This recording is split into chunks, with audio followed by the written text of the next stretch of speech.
If you have ever looked at someone further along in business and thought, I could never do what they do, this episode is your reminder that we all start at zero, feeling scared, messy, and unsure. In this extra special episode, I'm sharing a throwback to a time when I didn't know if I could do any of this, when I was terrified to show my face, even in a photo, and the lessons I have learned from doing it anyway without having everything figured out in advance. It is time to normalize the messy feelings on this wild business journey.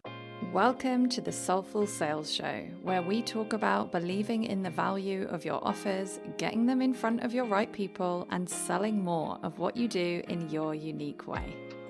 Hi, and welcome back to the Soulful Sales Show. Today I have a special episode. So at the time of release, I have just opened the doors to my brand new summit, the Mess of Success.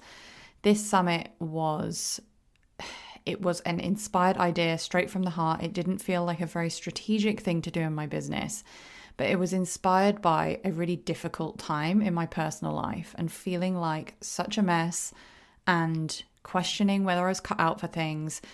And I just made this decision that I want to talk about the mess more. I want to be more honest about it. I want to let go of the shame that comes with talking about not being perfect, especially when we are coaches and helping other people create a business and life they love. You know, things still aren't perfect. There are tons of challenges that we face as real human business owners, especially when we have chronic health stuff, mental health stuff, neurodivergence, caring responsibilities, or life circumstances going on, right? So I was thinking to myself, well, firstly, go and sign up for a free ticket at messofsuccess.com. It would really mean a lot to me. This event really, really matters to me. And I will talk about that more probably in a future episode. But I was wondering what would be helpful for me to share in the run up to this summit. So I am recording my own presentation for the summit. I'm recording a presentation on working with brain fog and how I trust myself to show up for my business and to show up for my clients, even when I'm not feeling my best.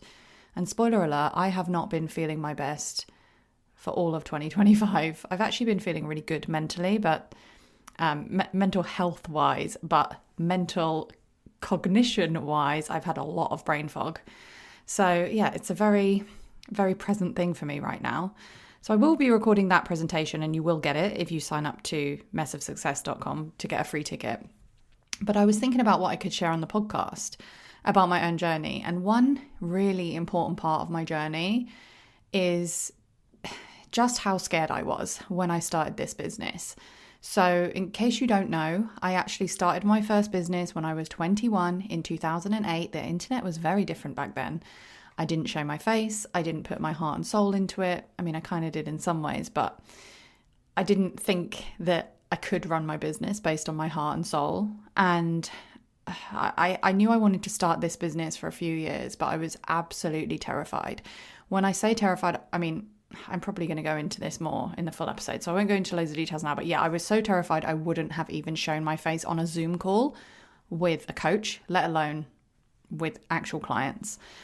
And I think it's so easy to look at people you admire, people you follow. Maybe you look at me and think, how does she do it all? She has all these offers. She's doing so many things.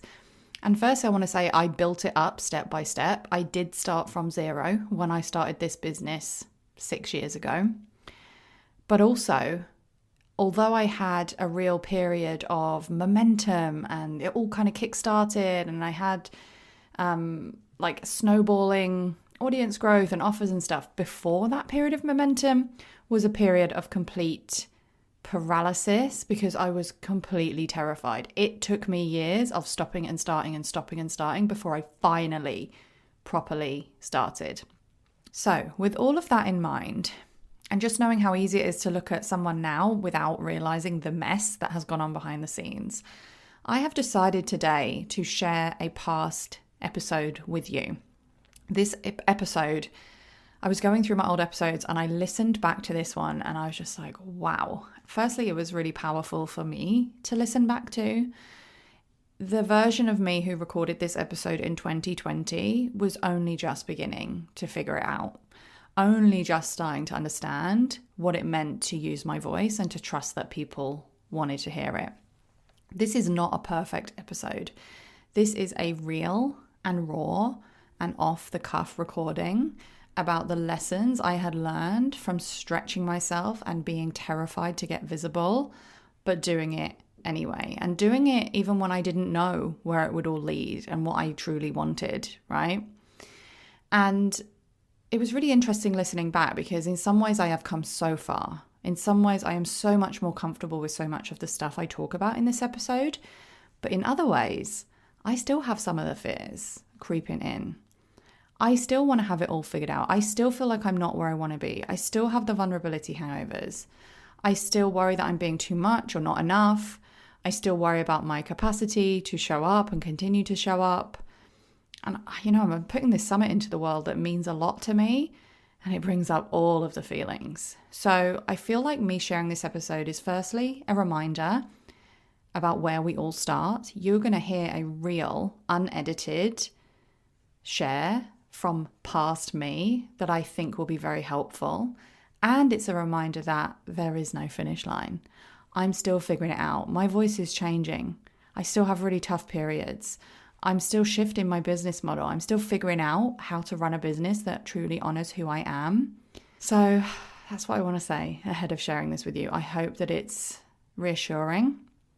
I hope it's a permission slip to build your business the messy way, to share your voice even if you don't have a clear plan. And I hope it is helpful and helps you to be compassionate with yourself about being imperfect, about being messy, and about being really scared. And I guess the final thing I want to say is that you sharing your feelings about your journey and you showing up and sharing vulnerably, as I did in this podcast episode, is valuable in and of itself. I know that the way I talked about my fears back then, the way I was honest and vulnerable about it, was a huge reason why I connected with my right people, especially in the early days. Some of you may have heard this at the time, but I think it will be helpful for you to listen again. And most of you have probably never heard this. So next week, I'm going to be back with a new episode and I'm going to share some real mess from 2024, like a really messy, difficult situation where I totally messed up money in my business, but ultimately has given me a lot of great lessons. But for now, let me introduce past Ruth, who wants to talk about what she learned about getting visible, even though she was terrified. And future Ruth is still terrified sometimes as well. So thank you for being here, and I really hope you enjoy this lesson. And please do go sign up for your free summit ticket at messofsuccess.com. Now, today's episode is completely off the cuff. I'm actually feeling really tired today, but for some reason I just felt called to come and speak to myself on my microphone and talk about the journey I have been on over the last 2 years, because I was just thinking about it and I realised it has been almost 2 years since I first started putting myself out there for this new business. So it was the 16th of June 2018 when I created my new Instagram account, my only Instagram account, because I had basically been hiding away in my business up until then. But something in me told me it was time to get visible. It was time to start putting myself out there. It was time to start saying my truth. And I didn't know where the hell it was going to lead. So at that time in June 2018, I had a 6-month-old baby. I was recovering from, a hard time mentally after having him. And I was also massively fired up in a way to change the work that I was doing. So in case you don't know, I first started my first online business in 2008. I have been working as a copywriter. I built it up to work with a team of copywriters, and it was doing really, really well. I was able to plan for my own maternity leave and take 5 months off maternity leave. So June 2018, I had finished my maternity leave, but I just knew I wasn't loving the work. I felt like it was time to... I always say this, but it's that Anais Nin quote. And the day came when the risk it took to remain tight in the bud was more painful than the risk it took to blossom. That is the point I was at 2 years ago. And I just wanted to share a few things that I would go back and tell myself from that time. I don't know how many things I'm going to share because, like I said, I haven't written any notes for this. I'm just going to talk. It just feels right. So yeah, here we go. The first thing I want to share with myself 2 years ago is how bloody proud I am of her. At that time, like I said, I'd been going through a really hard time. I was not finding motherhood easy. I was very sleep deprived, as everyone is, but I think I was finding it especially hard. And I definitely didn't cut myself enough slack back then. And I'm not going to beat myself up for that because that wouldn't be cutting myself slack either. But I'm really proud of myself for just surviving. And if that's all I had done, looking back in hindsight, if all I had done was survive that time, that would have been enough. So if anyone is listening and going through that kind of thing right now, then please know that sometimes surviving is enough. And when you look back in hindsight, you'll know that. But at the time, I didn't give myself that grace. But yeah, really proud of myself for surviving. But I'm also really, really proud of myself for being brave and just deciding to put my face out there, to start sharing my voice and show up, even though I didn't know where it would lead. And I suppose that's the second thing I would say to myself, is that it's okay that you don't know what you're doing. So when I started my Instagram account, it wasn't actually for a business. I didn't have anything to sell. I didn't know what I wanted to sell. I wasn't selling the one-to-one mentoring like I am now. I wasn't selling any courses or programs or anything at all. I just knew that I wanted to start sharing, helping people with their businesses, because I knew I had been personally on a massive journey with my business and figuring out that I was an introvert and that I didn't want to do marketing the way I'd always been taught to do it, and that it was really important for me to do work that fulfilled me and that meant something. And I knew that I wanted to help other people with that. But yeah, didn't have anything to sell, and that was okay. So I would definitely, I remember thinking at that time that I had to have everything figured out. And I remember feeling a bit stupid actually sometimes. Like I would put myself out there. I was doing a really good job making connections and building relationships and getting followers on my Instagram account. And I started my email newsletter then, I think, as well. So I was having email newsletter subscribers and stuff. And people would like message me and say, oh, I really like what you're putting out there, but I don't really understand what you do. And I kind of had to reply saying, I don't really know what I do either. It was all just a bit of experimentation. And obviously I was in a kind of privileged position because I had the income coming in from my other business. I was in the privileged position of being able to experiment. But at the same time, it was a privilege on the one hand, but it was also a lot of work because I was running two businesses and adjusting to motherhood and going through all the mental health things as well. So anyway, I remember feeling a bit silly, not knowing what I was doing. But if I could tell myself back then, I would just say, it's fine. It doesn't matter. It's absolutely fine. And even when I did start selling stuff, even when I did figure out what I wanted to do in a way, I was desperate to have it more just clearer. I was desperate to have it clearer in my mind, who I wanted to work with, exactly what I wanted to do, what the purpose was of it all. And now when I look back, and don't get me wrong, I'm sure there are people who can figure this out earlier, but for me, it was just meant to be part of my journey to figure it out. Like I couldn't know who I wanted to work with until I just worked with people. I mean, I knew on a vague sense that I wanted to work with like thoughtful and sensitive people, but it's become more and more clear to me now, 2 years later. And yeah, through taking action, through doing things imperfectly, through being willing to experiment, that is where the clarity came from. And it's been an incredible journey. And actually everything I went through and everything I did and everything I tried has played into what I'm doing now. So yeah, I wouldn't change it. I would just go back and tell myself to have patience, I suppose. Okay, so the third thing I would say to myself is that you have no idea what you are capable of. Because although I did feel like I was being brave, I was aware that I was being brave.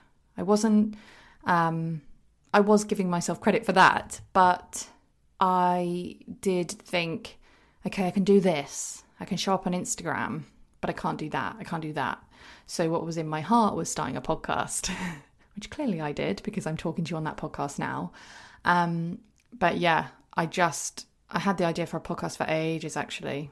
I think before I even started that Instagram account, and I just thought, no, that's not for me. Like, it scared the hell out of me. It wasn't necessarily because I didn't think I'd be good at it, although I didn't think I'd be good at it, but it was mainly because it scared the hell out of me, and I just didn't know how I could ever be that brave. So even though I knew I was being brave, I didn't think I could be that brave. And I remember I was getting coaching from Jen Carrington at that time, I think, or close to that time. I remember having conversations with her and talking about how I definitely didn't want to do one-to-one mentoring or coaching or whatever.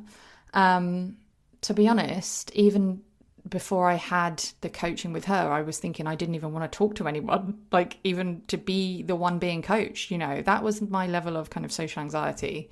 And then I guess I don't know what changed. I don't know what allowed me to be like, to let myself stretch my comfort zone, to let myself dabble in things, to let myself think, okay, I'll try this. And if it doesn't go well, that's okay. I don't know what it was. I think it comes back to that whole just something in your heart. It's really hard to articulate, but I know that a lot of people listening to this will resonate. When there's just something, everything, all your brain is telling you, no, that's not safe. You can't do that. You're not good enough. But there's something breaking through that noise that's saying, but I want to try it.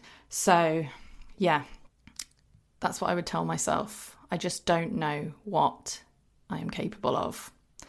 And it's really, really interesting because I had a lot of anxiety. I've got a whole episode about this. I'll link to it. When I started this podcast, I went through a lot of anxiety. It was very, very challenging for me. It made me face up to a lot of my fears about what I am like, speaking to other people and putting my voice out there and all of that. I had a lot of anxiety just before the release. And when I released it, it just felt so right. And I just couldn't believe when people would respond to me and say, you're good at podcasting, or you've got a nice voice. You know, even things like that, I found very, very, it was totally unheard of in my brain to consider those things. So yeah, I would go back and I would tell myself, you just have no idea what you're capable of. And that's a lesson that I think a lot of us have to learn again and again and again in our lives, because I didn't know what I was capable of when I went traveling for a year. I was really scared of that. I remember being on the plane after planning for months and months and months. And when I got on that plane, I was like, I don't want to go. Why am I doing this? I just want to go home. I don't want to travel. And it turns out it was an amazing decision that I made. And it tested me and it helped me grow as a person. And bearing in mind, you know, all my anxieties, you know, I don't consider myself to be a brave person because of that anxiety, but actually doing stuff with the anxiety does make you a brave person. And it's really important to remember that. Anyway, yeah, it's a lesson I have to learn again and again and again. I'm capable. And yeah, I think that I've made a shift.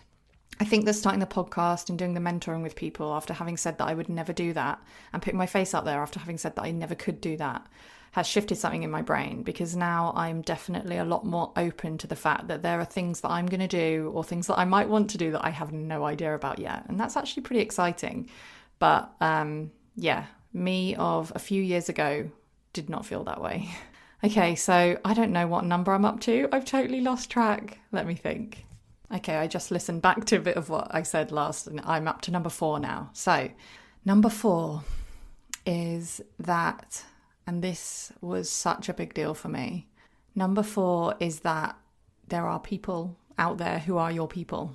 And I'm not saying that I don't have friends in real life who aren't my people, but I would say that I've always felt different. I've always felt like an outsider. I've always found it hard to open up to people. And I've always lurked online. So that's the thing that changed as well. When I started this Instagram account, what happened is several factors came together at once. So I signed up to Sarah Tasker's Insta Retreat course, and I signed up to a visibility course that Ray Dodd was running. And they were both running in June. So I thought this is the perfect time for me to get on Instagram and get visible before I even had whatever business I was going to do ready. And because I had made the decision that I had bought these courses and I was going to actually do them, I sort of forced myself to really dive in and be seen in the communities for those courses. And I would say that both Sarah Tasker and Ray Dodd have wonderful communities of like-minded humans surrounding them. And I am still friends with people who I met in those two communities to this day. And I have met several of them in real life. And that is just so special to me.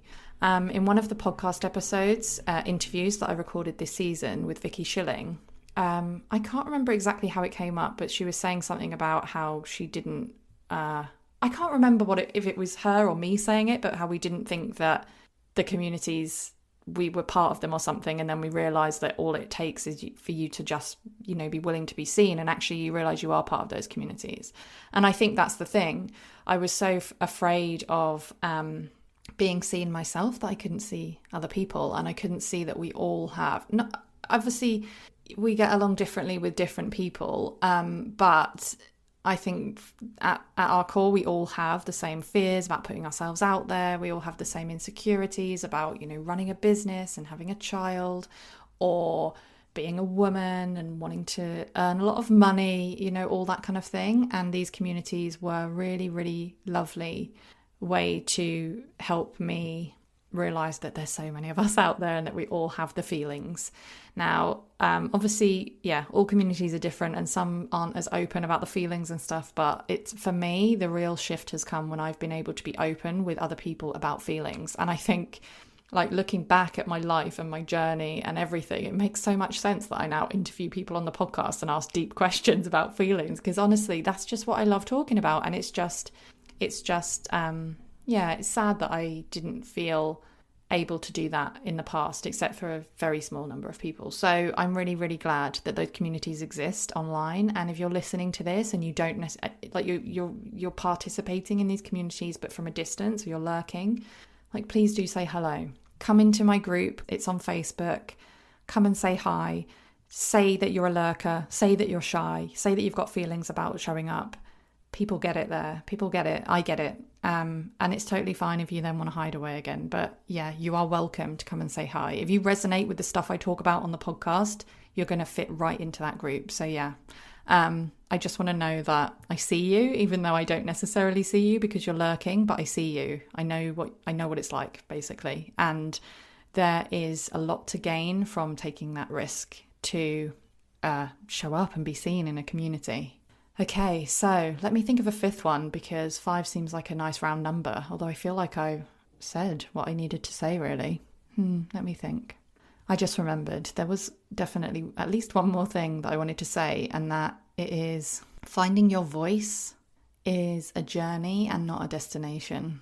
And I think this plays into what I was saying earlier about wanting it all to be figured out and wrapped up in a neat little bow and just know what I'm doing, what I'm here to do. This is my purpose in life, because if you're not familiar with the personality types, I'm an INFJ, which means I'm a certain type of introvert who is very idealistic and has to do work that has a purpose and all of this, wants to do good in the world. There's loads of different, I think 16 different personality types, but that's the kind of traits of me. And when I did that personality test, I was like, oh my God, that is me. So yeah, I wanted to have it all tied up in a neat little bow, but it doesn't work like that. And actually, I think that the whole journey of it is, the fulfilling part, and it means a lot to me. And it's just being okay with not having it figured out. So yeah, finding my voice is a journey and not a destination. And finding my voice has involved, I think I've got to talk about this in a separate podcast episode, because there's so much to say and I have not planned a thing for this one. But in short, finding my voice has been messy, so messy. It has taken me feeling all the feelings, getting really uncomfortable. It has taken me having vulnerability hangovers. And I know that some people say if you have a vulnerability hangover, it's a sign that you're not saying the right thing or whatever, but I disagree. I think maybe that's true for some types of people, but it's not true for me. It can be a sign that I overstepped my own boundaries and I shared too much, but often it's just a sign that I'm finding my voice and I'm stretching what I feel safe to say in public. So yeah, countless vulnerability hangovers. It has included massive highs and lows and times when I felt like I've had to hide delete all the social media apps, when I've questioned what I'm doing. And it takes, I guess this is the number one thing that I've learned, and I would probably tell myself about this whole journey of finding my voice, about this whole journey of like being authentic and showing up wholeheartedly for my business, is that it takes a lot of looking after myself. It's part practical, it's part getting out there, doing the things, trying the things, letting it be an experiment, seeing how it goes, seeing how it feels. But it's also part putting yourself first. It's part doing all the journaling. It's getting therapy. It's having coaching. It's being willing to learn, being willing to think differently, and surrounding yourself with people who encourage you to think differently. And I feel like I've gone on a massive tangent from what I was originally saying. But yeah, it's a journey, and it's such an amazing journey. Like I feel like I'm now at the point where I know that this journey is never done. So maybe myself 2 years ago, I would have thought, if I sign up to this course, if I get this coach, if I do this thing, then I'll figure it out. But now I'm not even looking for that as an end destination. I'm just not. Like, I'm looking to feel into what feels good for me right now and be willing for that to change, or be willing to be questioned on that. As long as what I'm doing feels fulfilling and it's stretching me. Yeah, and there's just deeper and deeper and deeper levels of finding your voice and speaking your truth, and then figuring out the boundaries that need to go up around that, so that you're not compromising your mental well-being and health, I guess. I don't know how clearly that came across, but like I said, I've got to do a whole episode on finding your voice, because I've come to realize that it is the thing that I am most passionate about. And it's so funny thinking about myself 2 years ago, starting this Instagram account. I didn't think I had a voice. I just really didn't. And when I look back, it makes me feel a bit sad, but it also makes me kind of laugh, because I've just got so many opinions on things. I've got so much to say about stuff. It's just that I didn't know how, and I didn't think it was safe, and I had kind of suppressed that part of myself for so long that I just forgot about it, basically. And yeah, here I am now helping other people to find their voice and step up and share what's in their heart, not at the expense of, their well-being, not in a way that feels unsafe, but in a way that helps you expand the limits of what you do believe is safe. And yeah, it feels uncomfortable, but ultimately feels right, basically. So yeah, that's what I would tell myself 2 years ago. And I'm really glad that I came on to do this just off the cuff, because I think it's so important for me to reflect. I'm even feeling a bit emotional, actually, talking about it and just thinking how far I have come and how I get to support other people in these journeys. It's not just about this kind of visibility stuff, but a lot of what I do with my clients is about this stuff. It's also about just learning to listen to yourself and just be okay with what you want, like wanting what you want, following what feels good, knowing that you deserve it, knowing that you're good enough for it, and all of that. Anyway, I'm going to stop this now because I've been talking for a while, but yeah, I hope that my messages to myself from 2 years ago were, I don't know, I hope that you got something out of them too. And if you could use some support on your own journey, no matter what stage you're at, you may be at the beginning, you may, like me, have had a business for many years, but know that it isn't your truth and you need some help in following your truth. Whatever stage you're at, if this episode resonated with you, then please do get in touch and let me know what you thought about this episode. And I will catch you again soon. Thank you so much for listening to another episode of Soulful Sales. If you have a moment to rate and review, know that it really does make a difference. And if you'd like to carry on the conversation, then you can connect with me on Instagram at Ruth Poundwhite, sign up to my newsletter at ruthpoundwhite.com/newsletter, or my personal favorite, join me inside the low ticket membership at ruthpoundwhite.com/membership. And keep doing what you're doing, because your work really does matter.